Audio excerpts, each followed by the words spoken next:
Nice little class 2 prep, and we're going to restore this with composite. Even though the facial exit angle is 90 degrees and it shouldn't be restored with composite, that's what we're going to do anyway, just for the demonstration purposes. So here's a sectional matrix band, and I'm holding on to it with this pair of forceps, which fits into that little hole right there. So I can put it in place, but then I have to get the ring in on top of it, and sometimes that's a little tricky not to disturb the matrix band when we're putting the ring in. Make sure it goes below the gingival margin. So here's the ring that we're going to use, and so we got some forceps that'll hold it firmly in place, and we're going to pinch the matrix band against the tooth with the ring. I'm going to lower it a little bit more on the lingual side, try to get it positioned a little bit better. Okay, and even though we're going to be restoring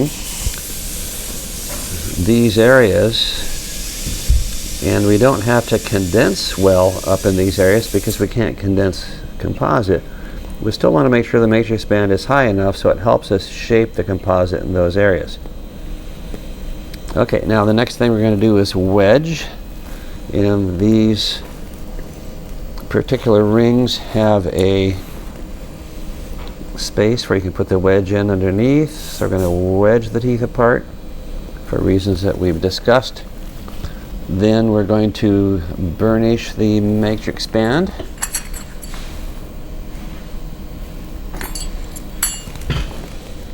Against the contact with the adjacent tooth.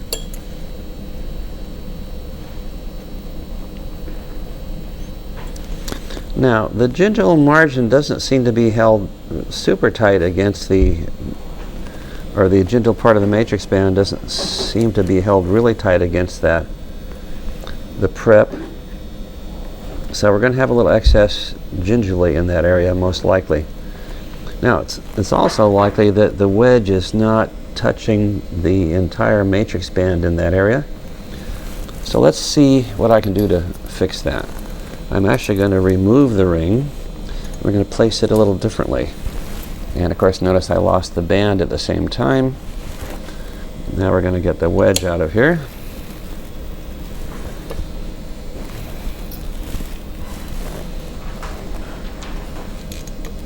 So we're going to start over again. So we notice that the matrix band didn't go down quite far enough for the wedge to have really pushed it against the gingival margin. So let's go down a little farther if I can.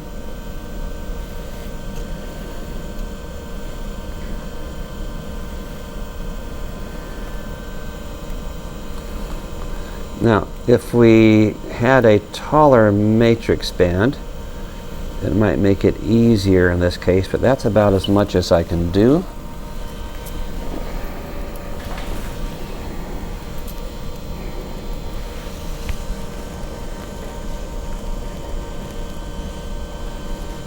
Let's turn this around.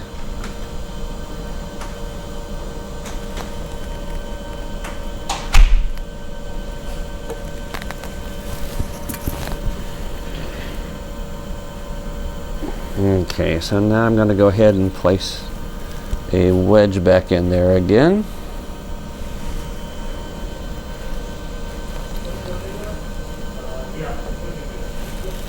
And we'll see if it's a little bit better this time.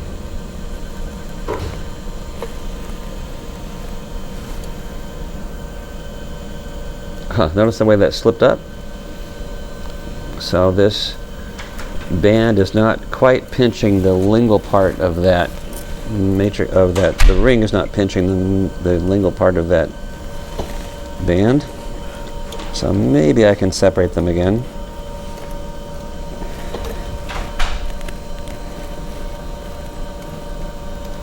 Getting kind of dark in here.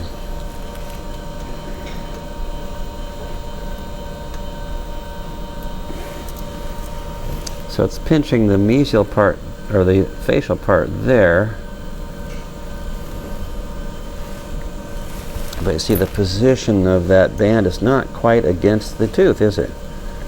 So this combination of this ring and that band is not a particularly good one. But anyway, we are getting some separation between the we're getting some contact, we're getting some pushing apart of the teeth with the wedge in there at the same time. It's just not holding the band down very well on the lingual side, but we should still be able to restore it well. But again, this is the kind of thing you need to watch out for when you're choosing your system. The shape of the rings, the shape of the places where the rings touch the tooth, the shape of the bands, and so forth. Okay, so I'm going to etch, now that we've done everything we can otherwise. I'm going to etch the entire restoration, up to and including the occlusal surface. Notice, by the way, while the etchant is taking effect, the matrix band here and the margin here are at a pretty similar level, so I'm going to have to really be careful to create the shape of the composite I want, the marginal ridge up here. I'm going to have to do it. I'm going to have to shape it by hand. Paper towel in the throat, and then get a little water spray.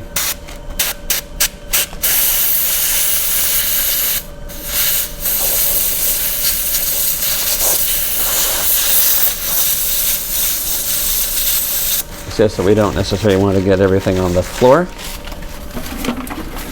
You have suction as well here, but we won't use it at this point. Okay, so you see the matrix band is actually touching the adjacent tooth. It needs to be before we start adding composite. Okay, so now I have my composite wells, and I have some adhesive that I put in over here. I have a brush. Here's my little brush right here. So I'm going to brush in some adhesive, facial, lingual, gingival.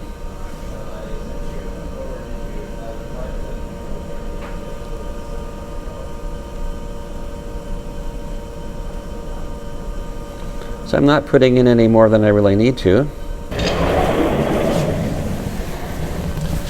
So now that I have the adhesive in,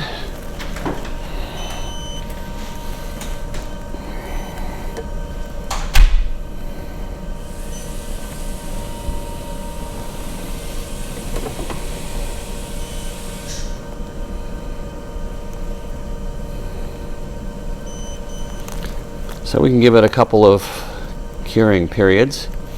Now I'm going to start to place the composite increment by increment. So we have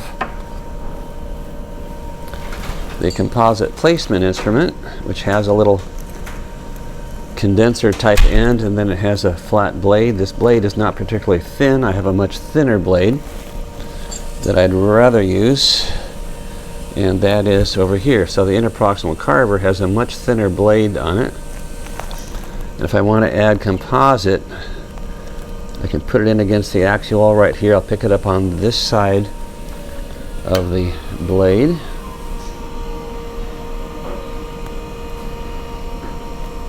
Something like this.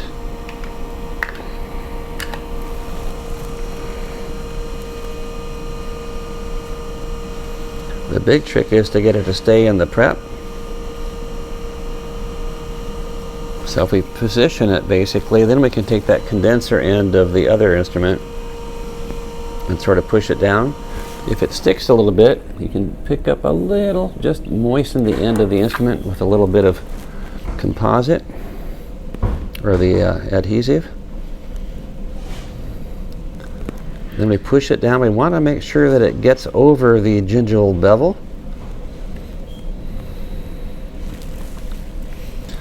And then we can come back with our interproximal carver. We're always going to be making sure that we have carving a little space like the occlusal embrasure, but we don't need to worry about it too much at this point. Then we can come back with the brush and smooth it out. When we add successive layers, it helps if each layer is smooth on the top before we add another layer.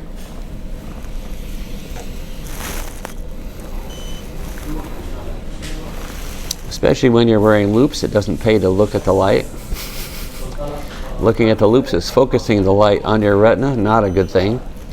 So make sure you look at it that's out of the corner of your eye, and certainly not through loupes, and just look so you can see if the light's actually on, and that's all you need to see.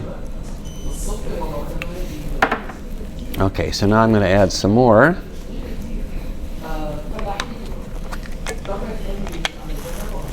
So let's see.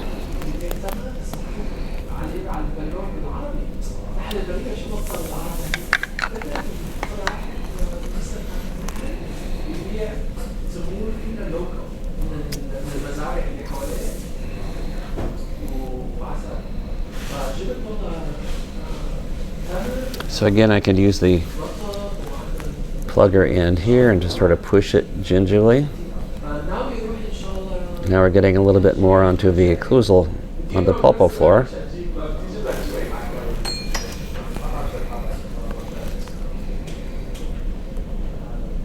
Okay. And then I'm going to smooth it a little bit with the brush. The brush is most important when we get to the occlusal, but if you leave a rough layer and then you add some more above it, you might very well trap an air bubble, and we don't want to have that happen.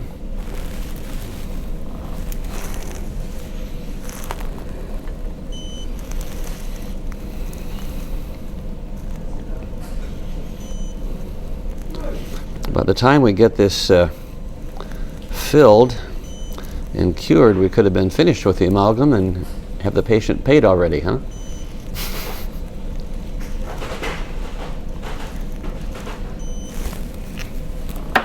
Okay, so let's add some more.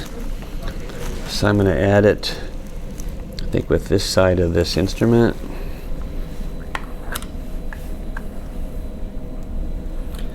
Now, for some reason, I'm not using my filter on my headlight, so I have to move pretty fast, don't I?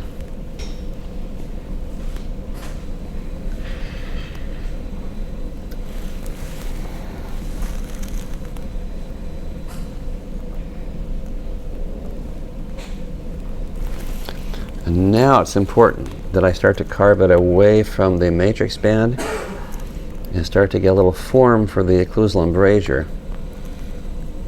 Especially in this area where I have to shape it right up against that margin, huh?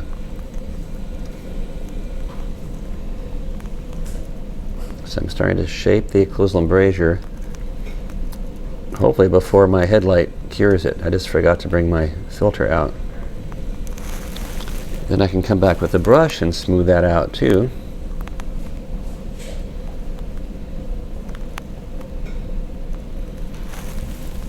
And I'm going to take this instrument and I can work on the occlusal part.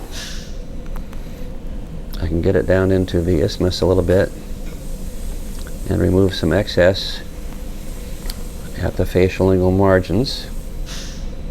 You see it's setting a little bit because of my headlight. I'd like it if it weren't at all, then I could shape it a little bit better. And we need to add a little bit more right in that pit area, so I left enough room so I can put it in.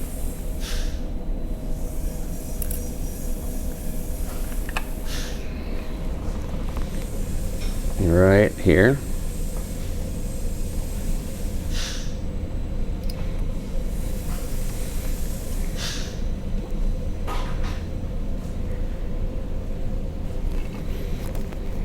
And again, we can remove the excess against these margins with an instrument like this pretty well.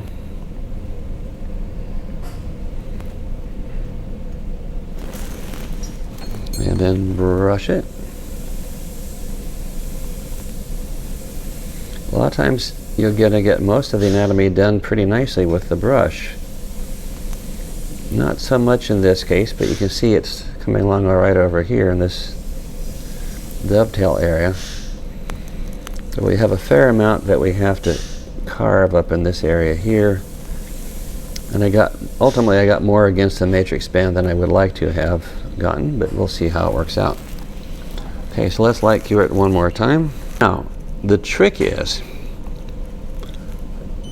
when I remove the matrix band, and this is kind of important, when I remove the matrix band, I want to leave the wedge in place. Why do I want to do that? If I remove the wedge and the matrix band, if the composite is not cured well down in the box, then when I remove the matrix band, the adjacent teeth could move together, and this tooth could actually make a dent into the soft composite in the matrix band area, in the contact area. So I'm going to remove the ring and the matrix band, but leave the wedge in place. So hopefully that's possible.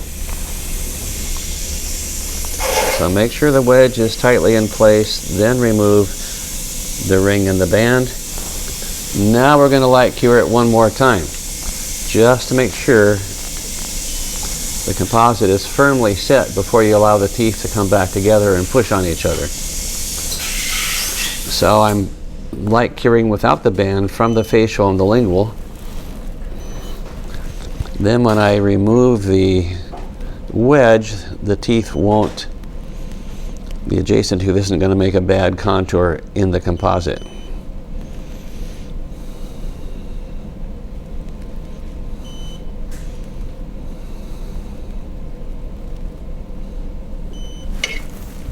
Okay. So now we can go ahead and take the wedge out.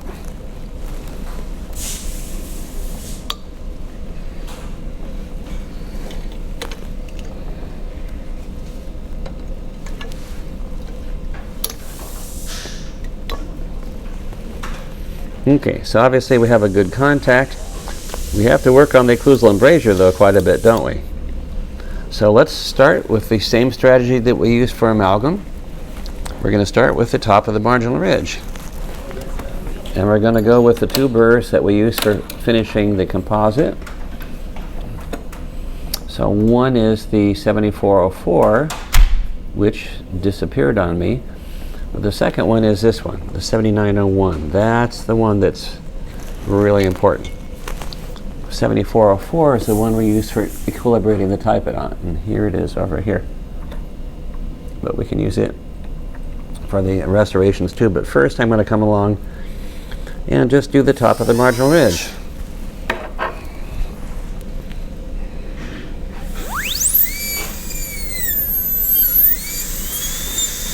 Down from the facial lingual, exactly like we did for the composite, or for the amalgam.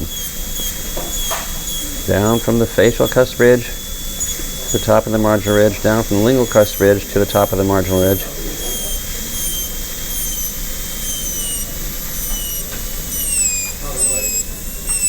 So again, the top of the marginal ridge concave from facial cusp ridge to facial cusp ridge.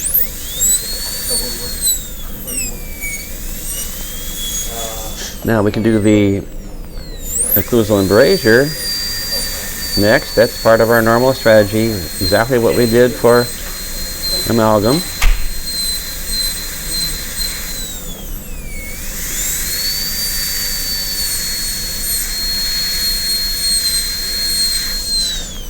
We can do the facial embrasure.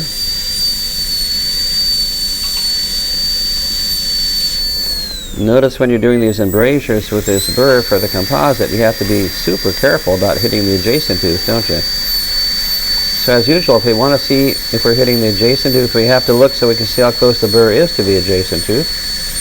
Even when we're right down into that occlusal embrasure, as close as that to the adjacent tooth.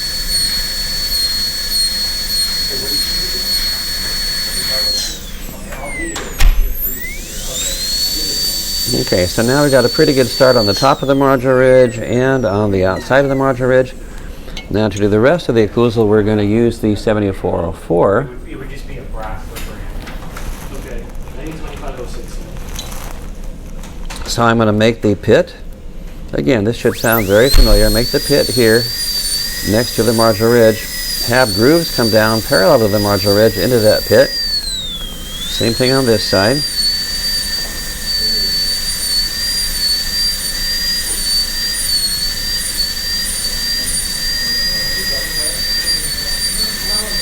So getting the right depth to the pit, and getting the right location of the pit, and getting the right direction of these grooves coming down parallel to the marginal ridge into that pit, and getting the pit deep enough, that's the key to the marginal ridge.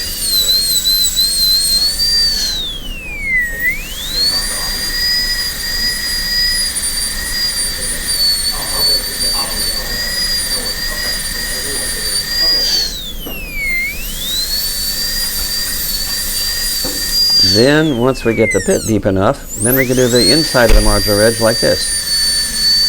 Again, just like we did for amalgam. So the top of the marginal ridge, from the facial and lingual cusp ridges right down over the marginal ridge, the occlusal embrasure. Then the pit inside of the marginal ridge. And then the inside of the marginal ridge over into that pit. Then we put a pit over here.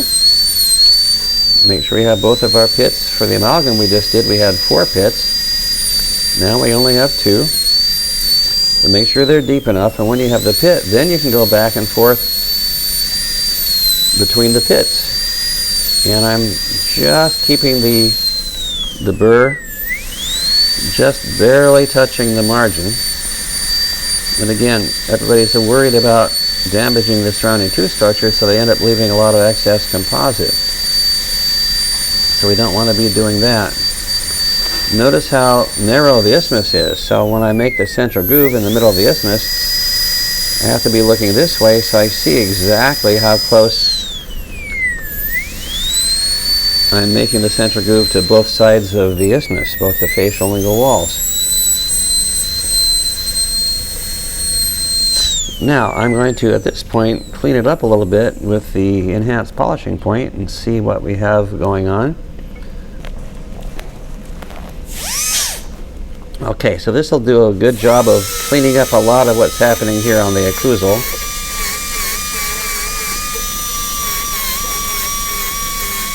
It'll help us see when we have excess at any margins. And give a little initial polishing so we can see the anatomy a little bit better. If this instrument ever gets dull, you can sharpen it by grinding against a hand instrument like this and get more of a point again. Okay, so now let's take a look, see where we are. So now if I take an Explorer, so you see I can see the margin pretty clearly right here, huh? And over here, and pretty clearly here, and pretty clearly along here. A little bit of a problem right here, and I can't see the margin very well in this area. See that? So I probably need to make more of a groove coming up here and get rid of some excess that's, I think the margin's here, and the composite's a little bit beyond the margin, so it's covering over that area, and I can feel it a little bit with the Explorer too. Okay, and I'm going to do a little bit more in the lingual embrasure to get a better shape there. As I said, there's still a little bit of a gingival overhang, and I could try to use a knife, like a scalpel blade, to remove that to start with.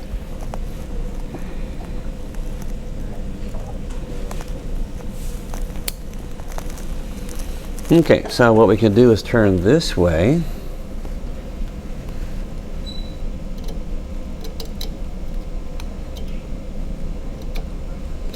Now, a lot of times the composite goes all the way down to the gingiva, or at least a little bit of the bonding agent does, so don't hesitate to get down pretty low. And it's pretty hard in some of these areas to get the, this is great for the anterior restorations, not as much for the posteriors, but I was able to come in from the facial pretty well.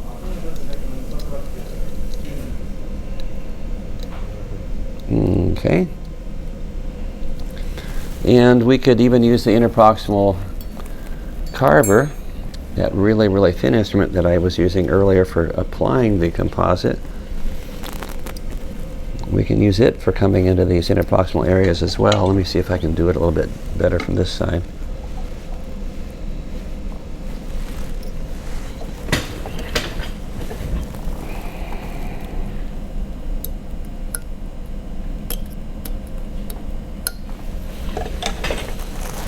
Okay, now anything else I need to do on the occlusal, the excess in this area and a little bit over here, I'm going to do with the 7404.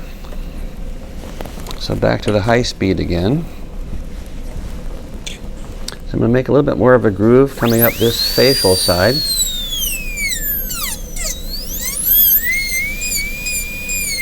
I make that pit a little bit deeper.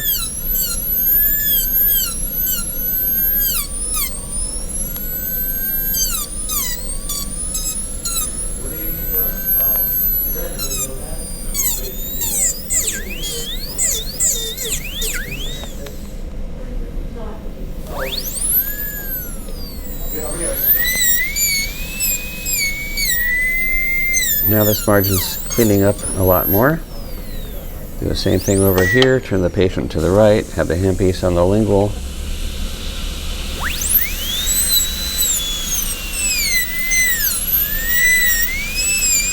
Again, as long as you get the anatomy deep enough, that'll help you get rid of the excess at the margins.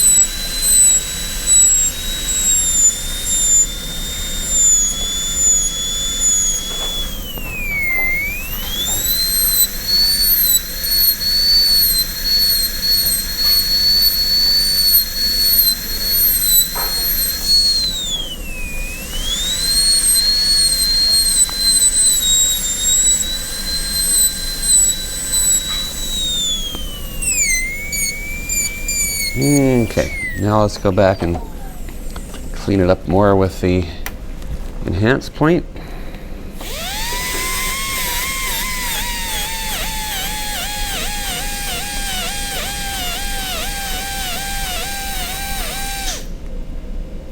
So now we're starting to see the margins a lot more cleanly around each of these areas. Let's make sure it's true.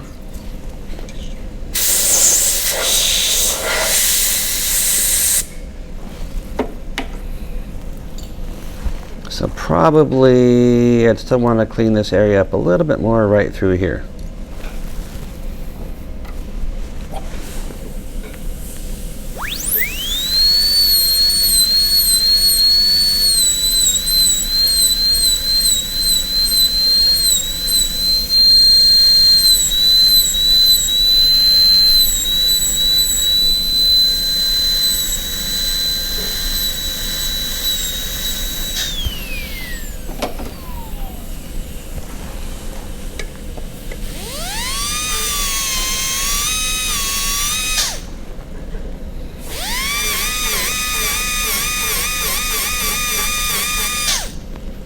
Okay, now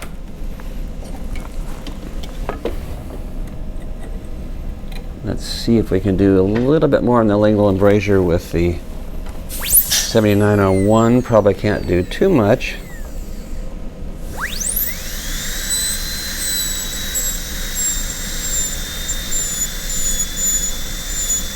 As long as we get rid of the basic excess with some kind of a knife, we can try to get the contours right into that contact area. But again, look the way I'm looking so I can see exactly how close I am to the adjacent tooth. I have to work pretty close to the adjacent tooth, huh? That may be about the best I'm going to be able to do in that area. Okay, so let's polish this. So for that, we're going to use the mandrel and some polishing discs. We have 3 colors as I showed on the screen. So I have gray, green, and white in that order from rough to smooth. big and small. So I'll start with the gray. And the big one fits better into the embrasures.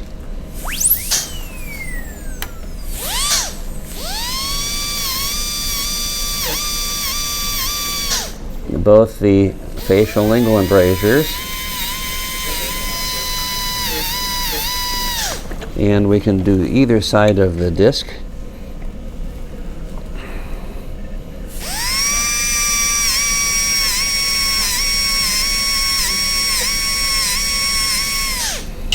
So go gray. I put them in the wrong order here. Green and then white.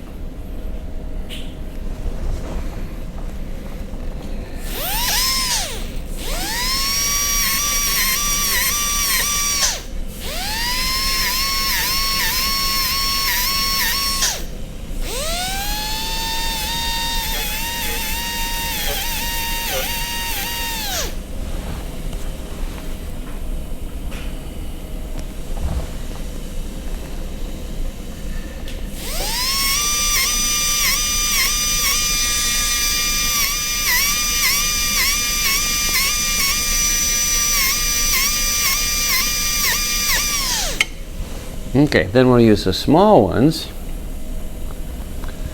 We can get farther into the embrasures proximally sometimes, toward the gingival area. Get down here a little bit more. And maybe over here a little bit more. And we can also do part of the occlusal, obviously the top of the marginal ridge. And you can do a little bit on the triangular ridges, but you can't do anything in the pits or anything, obviously.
And we'll finish it with the white.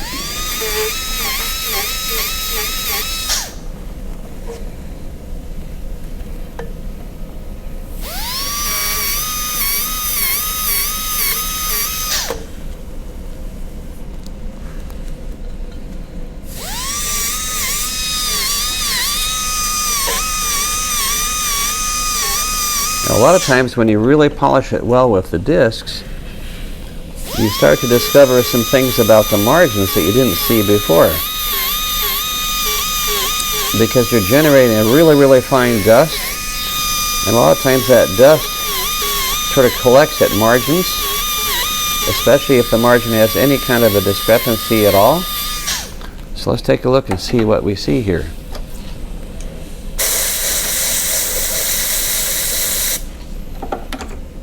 Okay, so I take my Explorer, and right here I got a little bit suspicious from the beginning. It was picking up a little bit of white dust there. So there's a little bit of a catch right there, a little bit of an excess of composite right there. And you see it's picking up a little dust right here, so I still have some excess in here too. Pretty subtle though. And this is probably just a faint amount of excess right there, but not too much. So what I would do would be to come back, if I really wanted to get this perfect, come back to my 7901 again, And even deeper right here.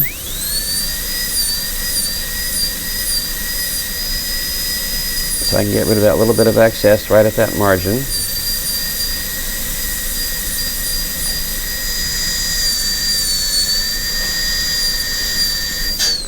Then turn it to the lingual, have the handpiece coming from the lingual to do this area right here. Again, deeper in the pit. This burr is not particularly sharp anymore. I really want to get that pit in there deeper so I can come up this way a little bit more and get rid of that excess in that groove.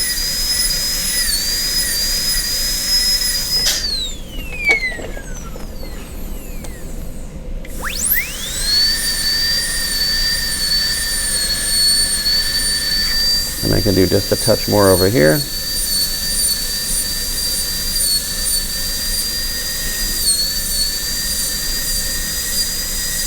Okay, so I think I'm seeing that little bump, little excess go away.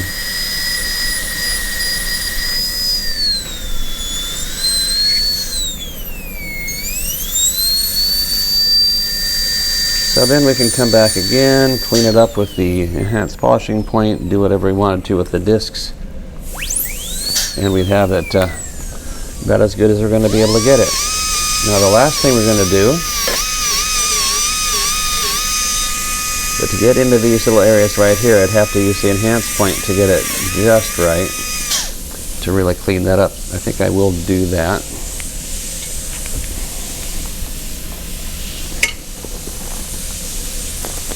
And then we're going to use the interproximal finishing strip to finish it up.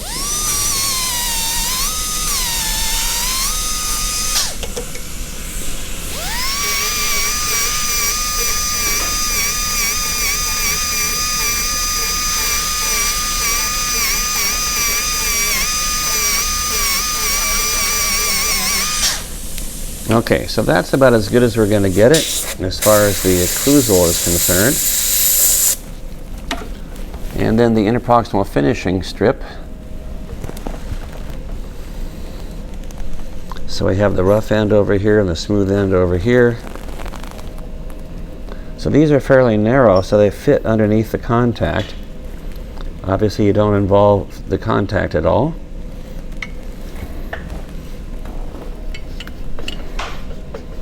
You can feel where the contact is up there and then go gingerly to the contact. And then you're going to come over to the smooth end and do it right there.